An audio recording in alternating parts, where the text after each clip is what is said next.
Welcome back to Passing Time with Craig. As always, I'm your host, Craig, and today I'm joined by Pete Balkwill, which is one of the co-artistic directors and founding members of the Old Trout Puppet Workshop.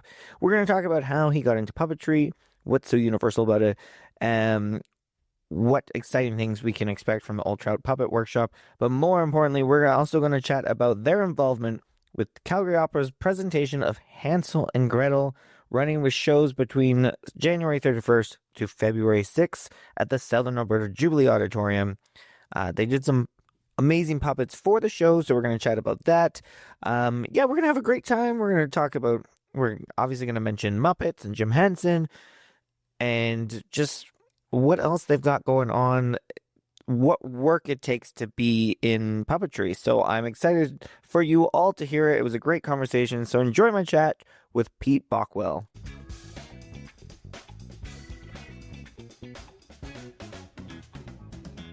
Well, thank you, Pete, for being here today. I'm very excited to chat with you about, we've got a lot to cover here today, but I want to start off.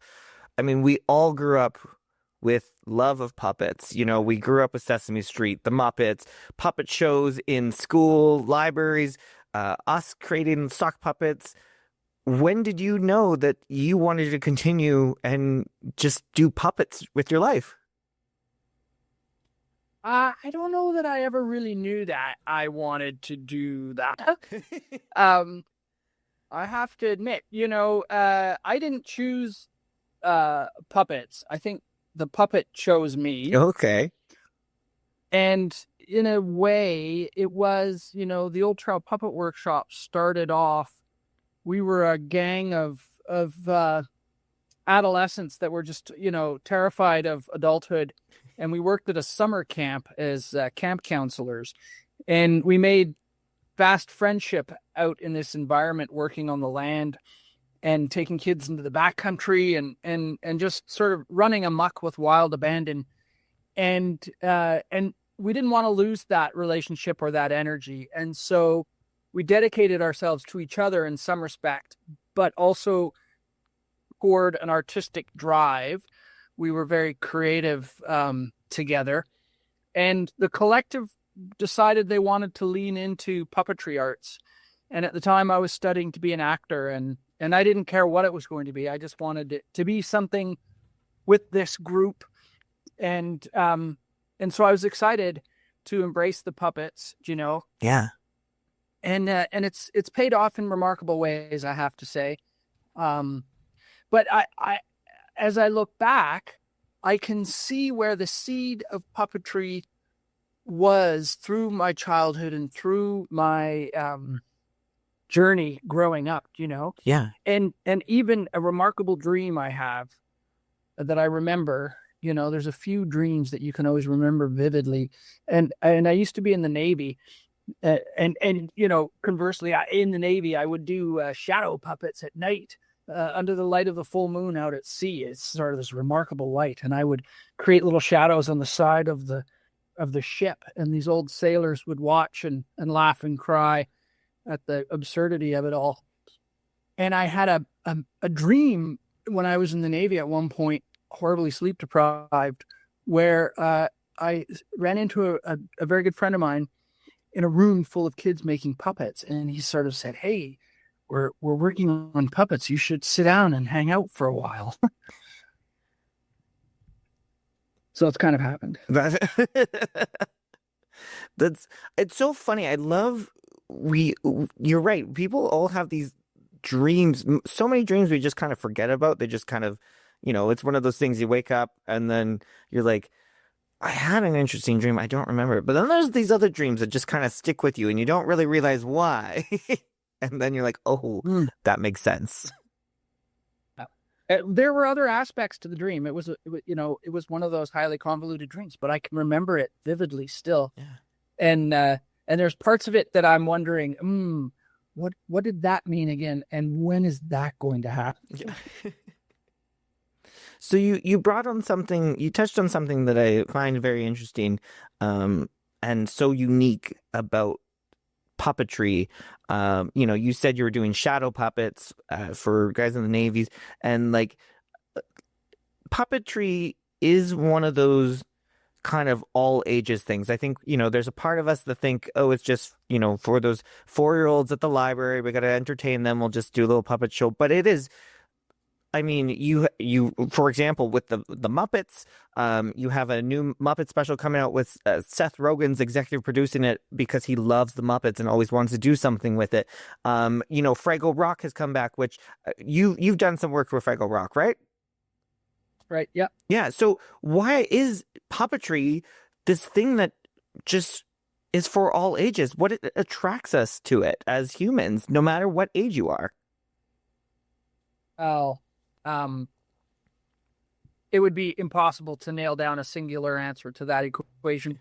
But, we always, puppeteers like to sound intelligent about their craft. So I'll take a stab at it. But there's an innateness to the act of puppetry that is in every human being. And it doesn't just stem from the playful nature of our childlike existence. We when I say we talk about the Old Trout Puppet Workshop, we sit around in the studio and we have conversations, and we've kind of decided or figured that quite possibly it stems from a time when we were prehistoric creatures living in caves, trying to articulate that thing outside of the cave that terrified us, and we didn't have words to express what it was. And so we would grab anything around us that represented that thing out there, and we would cobble it together, and we would work with this to communicate to the others. And through that act of manipulation and puppetry, we would come to a collective understanding of that thing that we're trying to tell a story about, and maybe even possibly grunt out a word that eventually we all agreed would be the word to describe that thing. But it is a point of our origin as creatures, really, and so it's in all of our DNA in that way, and there's something quite remarkable about it. You're right. We do have a tendency to think, if I say I'm a puppeteer, people will get an immediate image, particularly in North America, of what that means. And they will almost immediately picture something not unlike a Muppet. Yeah. And they will go, right, for children. And the art form goes much further than Muppetry, really. And in a way, we call Muppets Muppets. And, Jim Henson was a genius. Like, there's just absolutely no question. And he was so definitively good at what he did that he stamped this iconic idea of what puppetry is to North American audience members, while in Europe, it was still sitting in this high art form. Not to suggest that Muppets are not a high art form, but to describe it in a way of visual art that you might experience in a art gallery of some description, that holds depth and darkness and epic possibilities, and this kind of application of art that can go in any direction, and it becomes, when you manipulate it and put it into the act of puppetry, it lurches itself sort of into a visual poem that holds metaphor and is an equation that isn't complete, and the audience has to reach into their own imagination to define what precisely is happening in front of them. And that kind of unification, which happens in all theater, is remarkable when there's an object that is part of that journey. Yeah. And so you're one of the founding members of the Old Trout Puppet Workshop. When it comes to different productions you're involved with, is it people coming to you? Do you guys have some ideas? Like, is it sometimes people were like, Hansel and Gretel, we're going to touch on this in a little bit. Like, there's some extreme puppets do sometimes people have these ideas and you go, I don't know how we can execute that? Or is that fun, that the challenging of coming up with some of these puppets and how you are going to execute it with, okay, how many people do we need to work this puppet? Hmm. Yeah, it's an interesting question. You know, we if we know immediately how we're going to do it, then often we are in delusion, and that's the thing that we like to hold in front of us. So, an example would be when the Trouts create an Old Trout show. We never reuse the same puppet twice. We're always trying to reinvent the wheel in some respect, to return ourselves to the beginner's mind, to like sit in front of an abyss that will require our collective gathering to solve our way forward. And other times you may find yourself working on a project when it's a Hansel and Gretel, or an example I would offer is Frozen, which is sort of happening all over North America right now. And Disney holds such a concern over how they want particular puppets to look in that production that they do not allow you to deviate from that. And that's in some respect less interesting to the puppeteer or the puppet company, I would say, because there's no advancement of your own understanding of your craft when you're handed an explicit design direction. So generally, we've always kind of held this idea that we don't do other people's stories. We don't do other people's shows. We work in our own trench and we hammer away at our own aesthetic.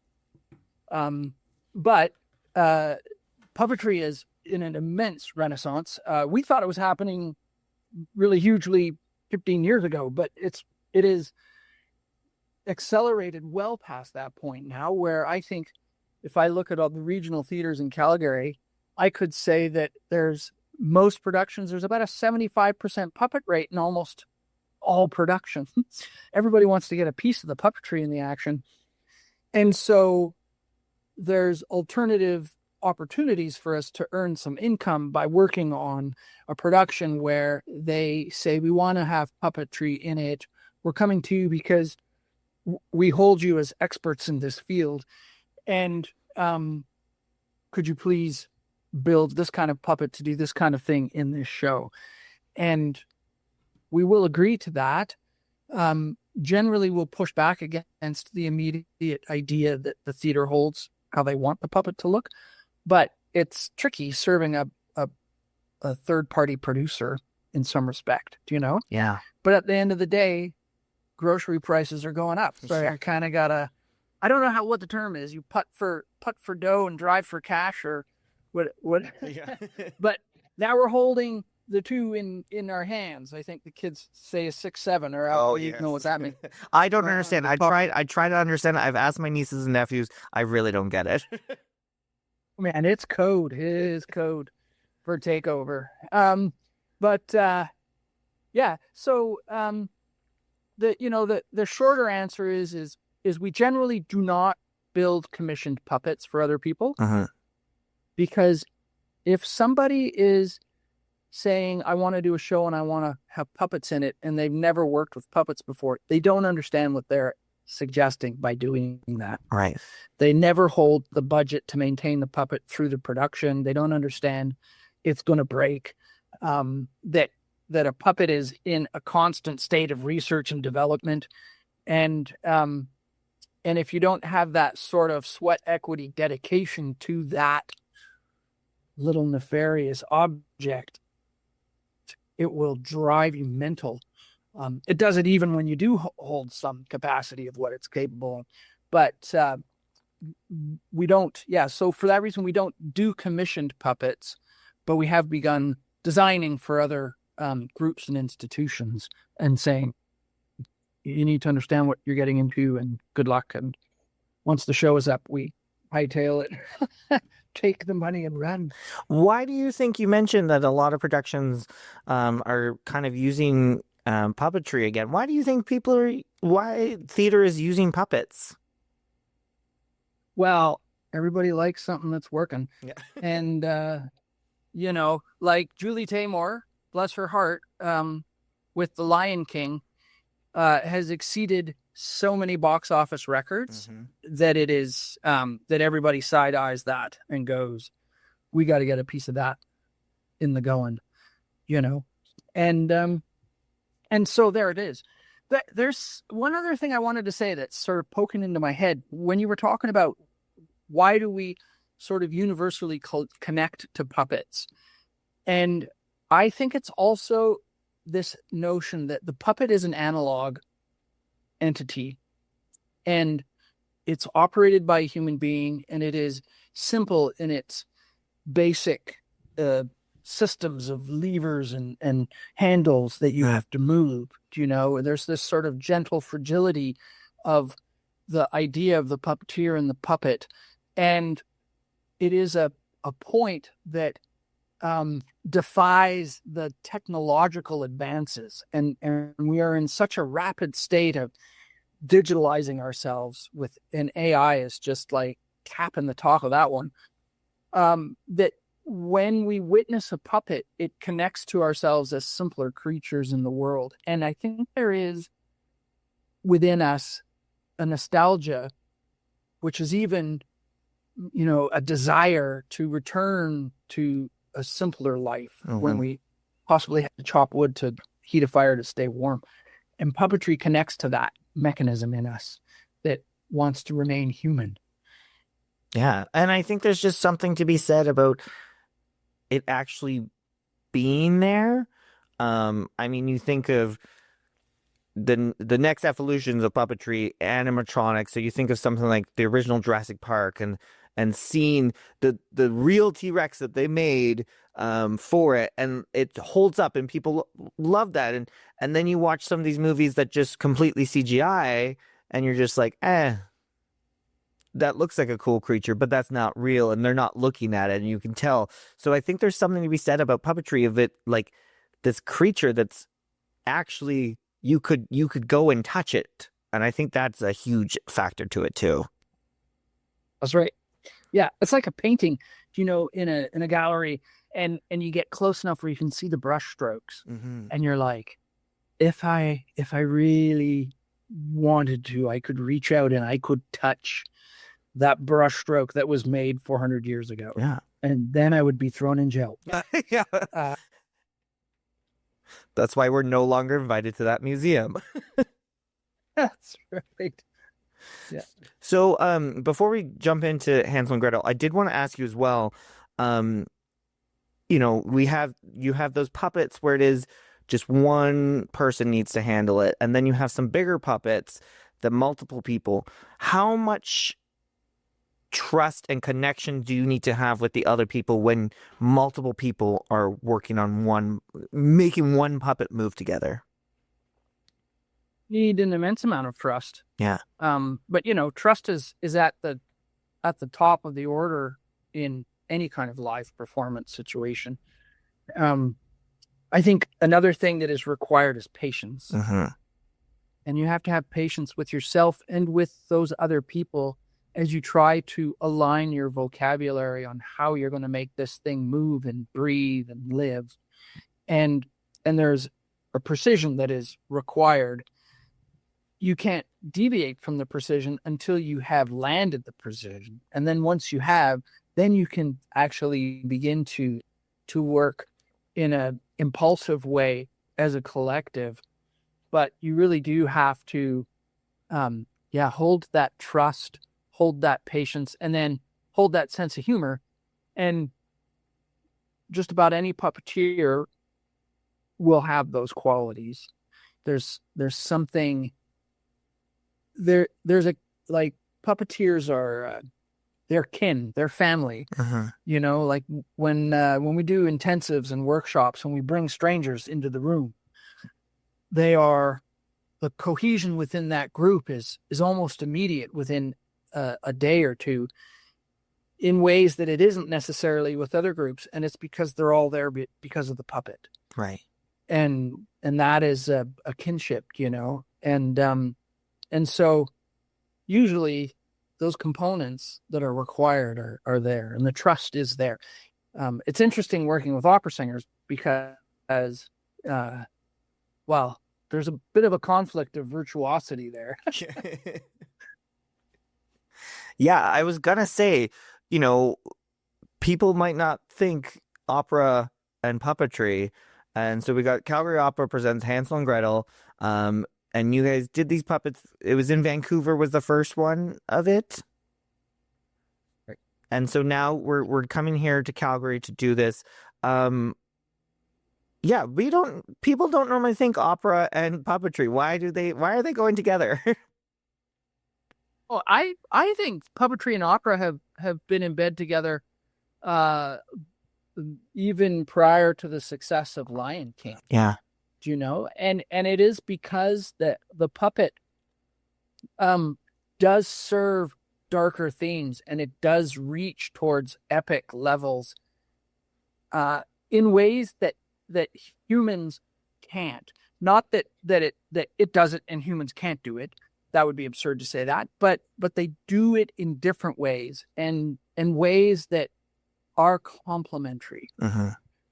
And so, you know, like in opera, there is also an absurdity, right? Like everything's being sung, and it's being sung at a nearly impossible human way.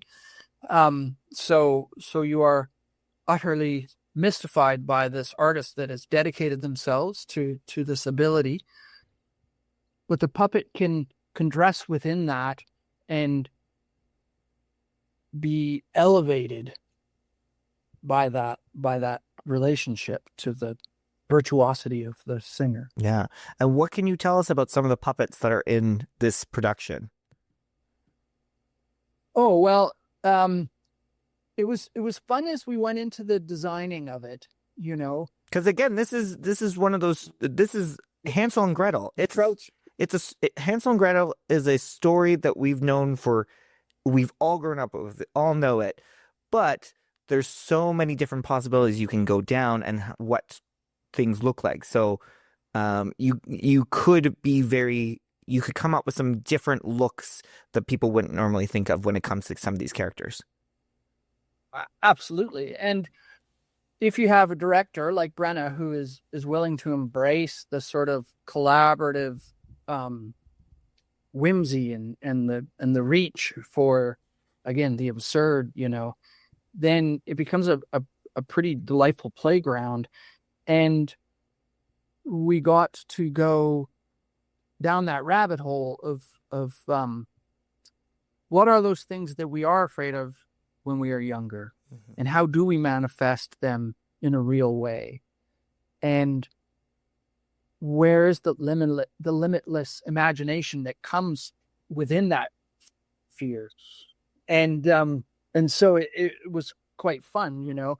Of course, the first thing you do also is you sit around, you have some initial ideas, and then you scour the internet and you see where all your ideas have already been done. Yeah. And that sort of pummels you into the corner and leaves you helpless. But it was quite lovely to push ourselves into some inspirations, you know, Hieronymus Bosch and the Garden of Earthly Delights, and the idea of building a gingerbread house. What does that look like? And you know, it's nice to paddle against expectation or the literal assumption. Uh-huh. So you go gingerbread house. Well, I've seen many of those. And so the first thing you do is discard that image, or you embrace it. And, you know, we choose to paddle against that kind of a thing. Right. And make it look like something that you would find in a kid's board game or something. Yeah. And then when you're like specifically with something like this, you know, you're teaming up with opera, it's a classic children's. Are you listening to like operatic music or kind of more whimsical? Like, does listening to music help you at all to figure out and have some of these characters come to your vision and go, oh yeah, I'm picturing this now. Yeah, absolutely. The whimsy in the music and the orchestration is one of your breadcrumbs in a way, you know. And and this particular orchestration is delightful. And the more you listen to it, the more you start to hear where the composer is holding the same objectives that you're going to hold within your pursuit of the design and the application of puppetry, and how you will even work with the puppets. And if you don't lean into those clues, then you're kind of missing half the boat, really. Right. Yeah, it's just like any other kind of production. Everything needs to be succinct. So costumes, puppets, music, performances, direction, lighting, like they all, if one of them is not in line, then your production is going to go off the rails. Absolutely. And really that's the director's role, is to pull all of those disparate parts into a cohesion. And Brent is quite remarkable at that. And as I say, super willing to play, you know. Yeah, and you need a director who's willing to play. If they're not, then you're like, what? No, trust me. Listen, I got some ideas, and it can work out. And then sometimes the idea might be like, oh, you know what? I don't think that's right for this, but you've now made me think maybe we should try this. And it's, again, communication, trust. Rarely does the initial idea hit the nail on the head. And that's the point of collaboration. Yeah. Is to put it through a ringer and allow it to get bounced around in other people's brains to come out in an unexpected way that no singular person could define. Like, when that happens, it is there's so much possibility, you know. Yeah. We do have our singular minds that can paddle through in some cases, you know, like Julie Taymor, I think, but or Robert Lepage, if we were going to pull a Canadian name into the mix. But those individuals, if they are not engaging those around them, are very likely struggling. And there's a reason people get to that point, and it's because they have an ability to incorporate and listen. Right.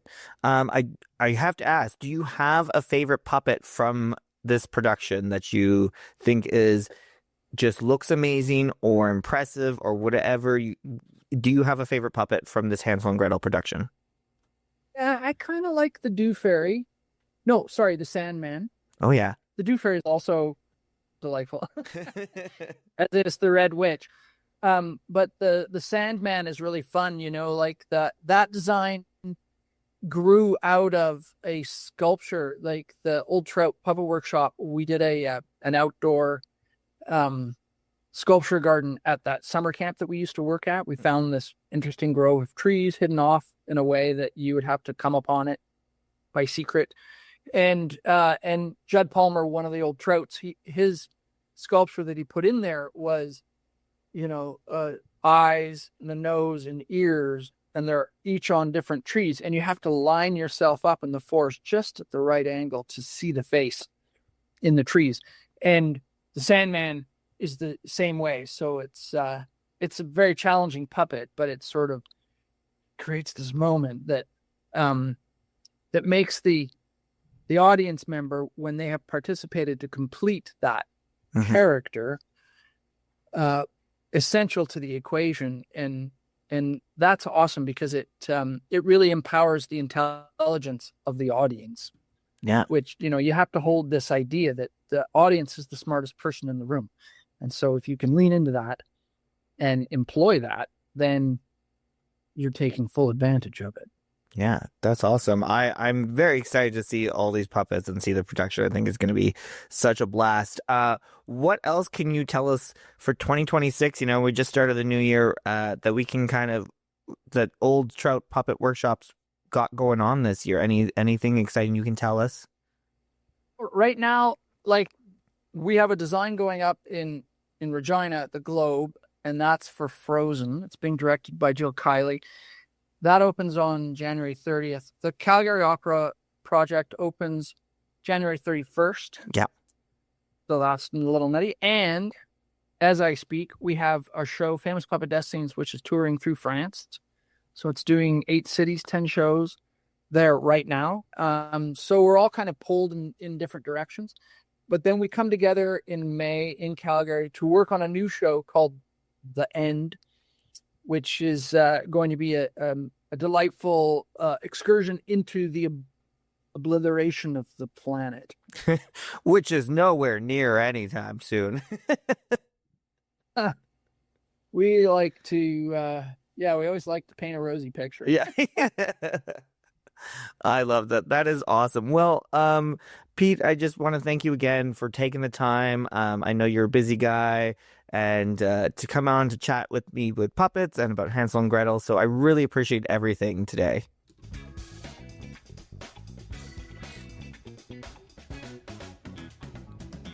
Thank you, Pete, once again for coming on and talking puppetry and Hansel and Gretel with me.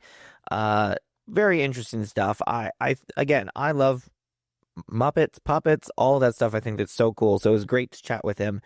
You can find them online, social media, Old Trout Puppet Workshop, on their website, all kinds of stuff. But of course, Calgary Opera presents Hansel and Gretel, puppets by the Old Trout Puppet Workshop, running with shows between January 31st to February 6th. Very few shows, so make sure you get your tickets now at the Southern Alberta Jubilee Auditorium. Make sure to follow me on social media at PTW Craig, Passing Time with Craig, on Facebook and Instagram for all the fun ways to pass time. Otherwise, we'll chat soon. Bye.